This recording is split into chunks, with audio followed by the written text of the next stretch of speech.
চন্দননগরে জগদ্ধাত্রী পুজো কিন্তু শুরু হয়ে গেছে। আর আমার স্পেশালি পছন্দ হচ্ছে এই রানীমা। রানীমা হচ্ছে চন্দননগর তেমাথার শিব মন্দিরের ঠাকুর। এরপর আমাদের হচ্ছে আদিমা। আদিমা হচ্ছে চন্দননগরের সবথেকে প্রাচীনতম একটি জগদ্ধাত্রী প্রতিমা, যেখান থেকে বলা যেতে পারে যে চন্দননগরের জগদ্ধাত্রী পুজো কিন্তু এই আদিমা থেকেই শুরু, এবং মায়ের মুখমণ্ডল দেখলে মনে আলাদা একটা তৃপ্তি হয়।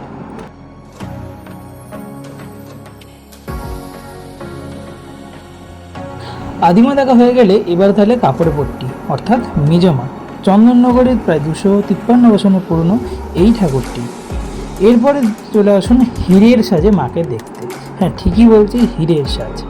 কারণ চন্দননগর হেলাপুকুরে এবছরে মায়ের রূপ সাজানো হয়েছে হীরের অলঙ্কারে। মা সেজে উঠেছেন হীরের এক নতুন সাজে।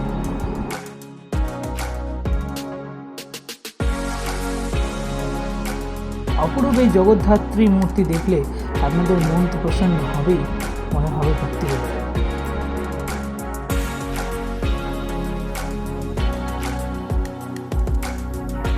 হেলাপুকুর সর্বজনীন দেখা হয়ে গেলে এবার আপনি আসুন চন্দননগরের উত্তরাঞ্চলে সন্তান সংঘের এই প্যান্ডেলটিতে। রাজস্থানী ঘরানায় তৈরি এই প্যান্ডেলটার আপনাদের আলাদাই জোশ বাড়বে। আমরা যখন গেছিলাম তখন ঠাকুরের প্যান্ডেলটি তখনও সম্পূর্ণ তৈরি হয়নি, কিন্তু এখন অলমোস্ট রেডি হয়ে গেছে।